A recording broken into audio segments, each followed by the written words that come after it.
नमस्ते दोस्तों, आज मैं आपको गणित के सबसे इंपॉर्टेंट सवाल जो बार बार परीक्षा में आते हैं वही कराऊंगा, तो वीडियो को पूरा देखना।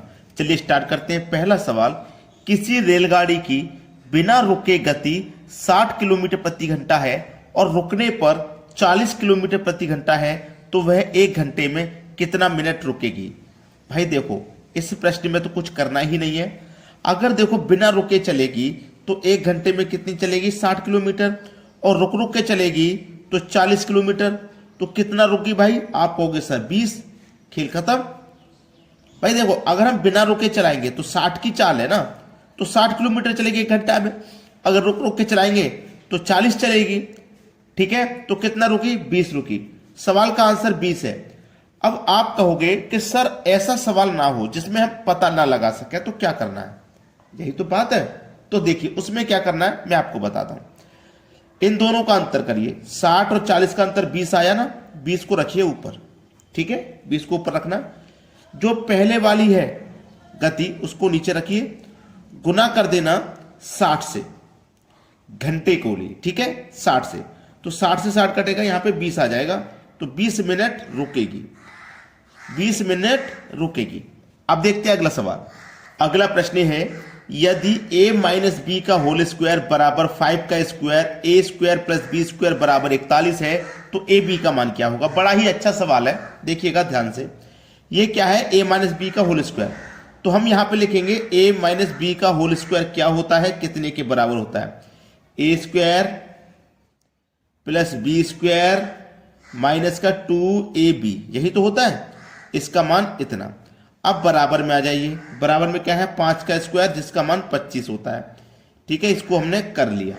चलिए अब ध्यान देना, ए स्क्वायर प्लस बी स्क्वायर की वैल्यू 41 है, तो ए स्क्वायर प्लस बी स्क्वायर इतने का मान हम 41 रख देंगे, माइनस 2 ए बी बराबर 25। ठीक है, चलिए अब ध्यान देना, माइनस 2 ए बी बराबर 25। ये 41 प्लस का है, इधर आके माइनस का 41 हो जाएगा। ये हो जाएगा कि नहीं हो जाएगा, इधर आके 41 माइनस का हो जाएगा।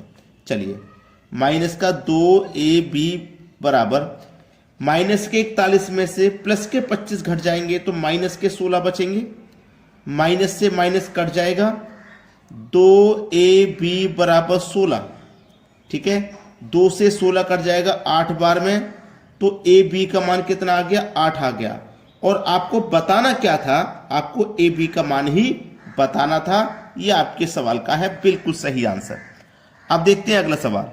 अगला सवाल है, यदि x अपॉन वर्गमूल में 162 बराबर वर्गमूल में 128 बटे में x है, तो x का मान बताइए क्या होगा।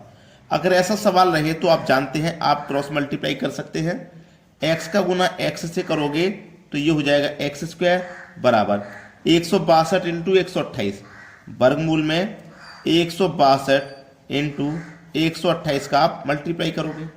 चलिए, एक्स स्क्वायर बराबर, अब देखो ध्यान से समझना प्रश्न को, जब मैं इन दोनों का मल्टीप्लाई करूंगा तो ये दोनों एक ही वर्गमूल में आ जाएंगे कि नहीं, तो ये दोनों एक ही वर्गमूल में आ जाएंगे।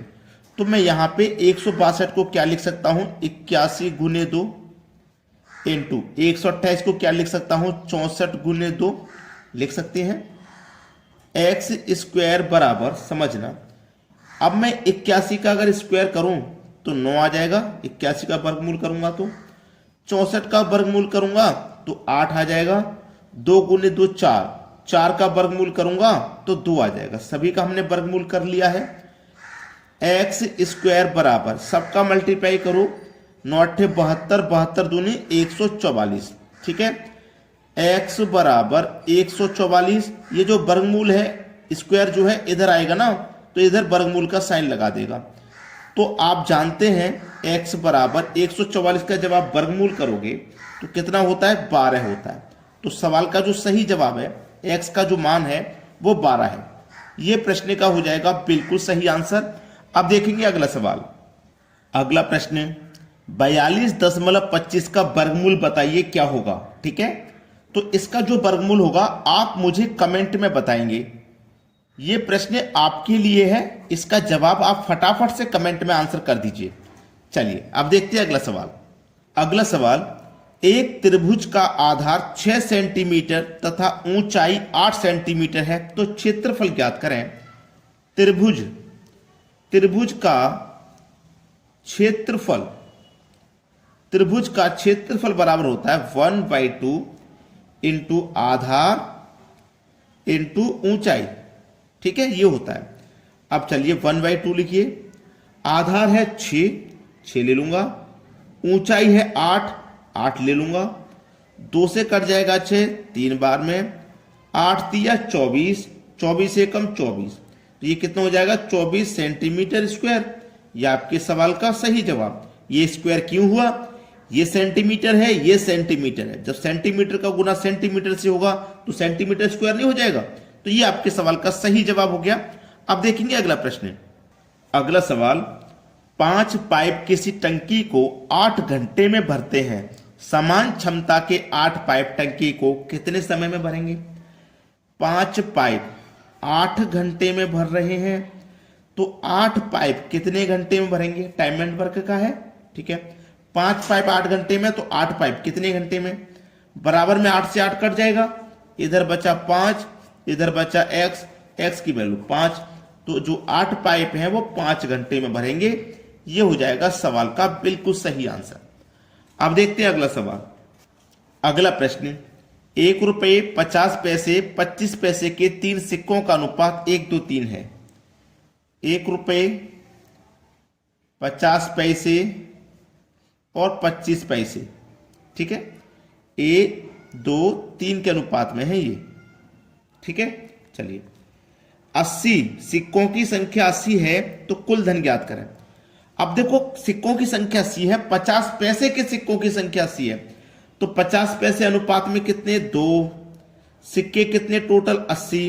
अब भैया एक बात ध्यान रखें, अगर 50 पैसे के 80 सिक्के होंगे, 50 पैसे के 80 सिक्के, यानी कि 2 अनुपात का मान 80 है, तो 1 अनुपात का मान 40 हो जाएगा। ठीक है, 1 अनुपात का मान 40। अब ये रुपए में कन्वर्ट हो गया भाई, 50 पैसे के 80 सिक्के हैं, तो 50 पैसे के 80 सिक्के तो 40 रुपया बनेगा, तो ये 40 रुपया बन गया। 1 अनुपात की वैल्यू 40, तो 3 अनुपात की वैल्यू 120, 2 अनुपात की वैल्यू 80 और 1 अनुपात की वैल्यू 40। बोला है कुल धन ज्ञात करें, कुल धन ज्ञात करवाना है। अब समझ लेना सवाल को, कुल धन 1 रुपए के 40 सिक्के मतलब 40 रुपया, 50 पैसे के 80 सिक्के मतलब 40 रुपया, और 25 पैसे के 120 सिक्के मतलब 30 रुपया। भाई 25 पैसे के 120 सिक्के होंगे तो वो 30 रुपया ही तो बनाएंगे, तो टोटल धन कितना हो जाएगा, 40 और 40 80 और 30 110 रुपया हो जाएगा टोटल धन। ये आपके सवाल का यहां पे बिल्कुल सही जवाब है। अब देखेंगे अगला प्रश्न। अगला सवाल, चक्रवृद्धि ब्याज की दर से 3 वर्ष में कोई धन 8 गुना हो जाता है, तो दर ज्ञात करें। बहुत अच्छा सवाल। आपको लिखना है मूलधन और मिश्र धन। ठीक है, चलिए चक्रवृद्धि ब्याज की दर से 3 वर्ष में कोई धन 8 गुना हो गया। मान लीजिए धन 1 रुपया था, तो वो 8 गुना का मतलब 8 हो जाएगा कि नहीं हो जाएगा। अब जब सवाल 3 वर्ष के लिए है, 3 वर्ष के लिए जब सवाल है, तो आप क्यूब रूट कर दीजिए, और 2 वर्ष के लिए है तो आप वर्गमूल कर दीजिए। 1 का क्यूब रूट 1 ही रहेगा, 8 का क्यूब रूट 2 हो जाएगा। 1 रुपये से धन 2 रुपया हो गया, तो ब्याज उस पर 1 का लगा। ठीक है, ब्याज उस पर 1 का लगा, 1 का मतलब मान हो जाएगा 100%। ब्याज की दर क्या है, 100%। भाई 1 रुपया हमने जमा किया और उस पर 1 ही ब्याज मिला, तो पूरा 100% ब्याज मिला कि नहीं मिला, पूरा 100% मिला। यह हमारे सवाल का आंसर हुआ। अब देखते हैं अगला सवाल। अगला प्रश्न, 4, 16 और 20 का चतुर्थानुपात क्या होगा। ए, बी और सी, ये ए बी सी का मान है। ठीक है, चलिए चतुर्थानुपात जब भी निकालेंगे तो आप ए बी और सी का चतुर्थानुपात पूछा है ना, चतुर्थानुपात, तो ये होता है BC/A। बी की वैल्यू 16 है, सी की वैल्यू 20 और ए की वैल्यू 4। 4 पंजे 20, 16 पंजे 80, 80 हो जाएगा आंसर, सवाल का सही जवाब। वीडियो पसंद आया है और लाइक का बटन नहीं दबाया, तो सभी बच्चे लाइक का बटन दबाएं और वीडियो को अधिक से अधिक शेयर करें। ठीक है दोस्तों, धन्यवाद।